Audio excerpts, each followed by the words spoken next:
Amazon calls them fulfillment centers, warehouses nationwide where every order is picked up then packed up, with a little help from an unlikely cast of characters, as David Pogue will show us.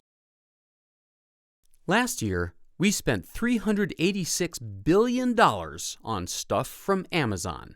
That's half of all our online spending.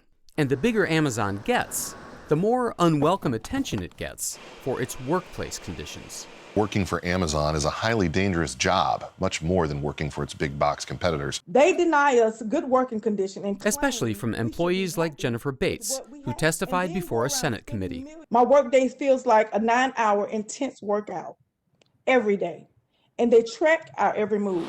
Now, Amazon points out that its warehouse workers make over twice the national minimum wage and get full medical benefits and a company-matched 401k plan. But this headline must have really hurt. According to the government, Amazon workers were seriously injured about twice as often last year as employees in other warehouses. Safety is our top priority with our employees. So in 2020, we invested over $1 billion into safety and programs and processes around movement and ergonomics. This year, we are doing an additional $300 million investment. Kevin Keck is Amazon's Director of Advanced Technology. His team invited us to spend a day in the company's secret technology facility near Seattle. Clearly, Amazon wants to demonstrate that it's working on the safety problem. I understand that not a lot of TV crews have come through here. Yeah, none. None. So why is it in your interest to show the public what you're working on? Because people can see that we are truly innovating and investing in technology to help our employees in their safety and comfort. For starters, how are the injuries happening in the first place? About 40% of our injuries are musculoskeletal. Sprains and strains and things that come from repetitive motion. Megan Huden is the facility's product development director. To study exactly how workers move, her team straps 17 orange transmitters onto employees of various shapes and sizes. David, now that you're in the suit, you can see your data displayed on screen. I tried on the motion capture suit too. Yeah, you see your movements. The one on the right is your right shoulder, and the one on the left is how your back is moving. So when you bend, when you twist, when you move side to side, it's understanding how you're moving. I'm sorry, did you say something? This experiment has already revealed one way that Amazon can reduce injuries, just by adjusting the handle positions on the crates, known as totes, that move Amazon orders around the warehouses. This tote's handle positions prevent you from lifting over your head. Oh, you don't want people lifting? No, it's actually much safer to keep the weight below your shoulders. Oh, okay. So let's try a tote that has a different handle positioning on that short side. Wouldn't this one with these holes be more convenient because I don't have to reach all the way across? I can just, like that? Actually, no. The sensor on your hand is telling us that your left wrist is rotated much farther than what is safe for any amount of time. It's because it's underhand instead of overhand. That's right. Yeah. Robots play a huge role in Amazon's warehouses, which it calls fulfillment centers. Low rider robots bring stacks of bins over to employees who fish out what you've ordered and send it off to be packaged. But the human work involves a lot of reaching up and bending down, which contributes to repetitive motion injuries. Amazon's solution? A new robot, the big yellow one you can see here, known as Ernie.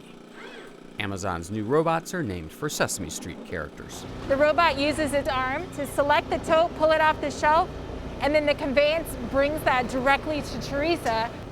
Teresa is no longer having to step up and reach into a bin to get product or bend down and pull product out. What is it that Teresa needs to do that a robot couldn't do? Teresa has to discern what product to pick. The monitor tells her what she's looking for, but that container could be full of multiple kinds of product. Now, in most warehouses, safety cages separate the robots from the people. But robotics director Kevin Keck showed us some robot prototypes. Let's just stop right there. That can share the same space with people. Kermit is an autonomous guided cart, or AGC, that we developed to help with this process of moving empty totes. Kermit follows this line. So let's test the safety system. I'll let you do the honors of setting the cone out on Kermit's path. Good luck with that, Kermit. And Kermit stopped. There's something in its way. Kermit sees that we're all out of the way, and off he goes. Crisis averted. For heavier cargo, Amazon will soon unleash a more substantial self-driving robot called Scooter. If you imagine going from an airplane to a trailer on the other side of a building, an employee would then push that cart across. We thought, hey, we can automate that. But perhaps Keck's proudest prototype is this little guy. This is Bert. This is pretty early technology. You're the first one to see it, as a matter of fact. And what is Bert carrying usually? Bert will carry packages, totes, and if an employee needed to take something to the other side of the building, they would say, I need a Bert, and a Bert would come over and take it to where it needs to go. Bert doesn't need lines on the floor. It uses artificial intelligence and LiDAR, laser pulses, to see the world around it. I'm gonna be somebody on my phone, not paying attention, and I'm gonna... Hey! Nice job! Your thing works! It works. It's pretty great tech. In fact, Amazon says that robots like Bert and Ernie are the most advanced warehouse robots in the world. But not because they get the job done faster. They're slower than people, but they're a lot safer. So we think that's a good trade-off. Now, to a critic, all of these robots in the room might seem to ignore the elephant in the room, that Amazon's injury rate is high, not because it doesn't have enough robots, but because the company sets too demanding a pace for its workers. Amazon told us, we are committed to giving employees the resources they need to be successful, creating time for regular breaks and a comfortable pace, and working directly with anyone who needs additional support to meet their goals. So far, what I've seen here today are robots saving people from doing more stuff. And is the end goal of that to get rid of the people entirely? Now, we approach automation and robotics around working together with people and helping people and benefiting them. Since 2012, when we started first deploying robotics broadly here at Amazon, we've put in 350,000 robots. In that same time, we have over 1 million jobs that we've created, and we're still hiring. Keck says that all the investments in warehouse safety are beginning to pay off.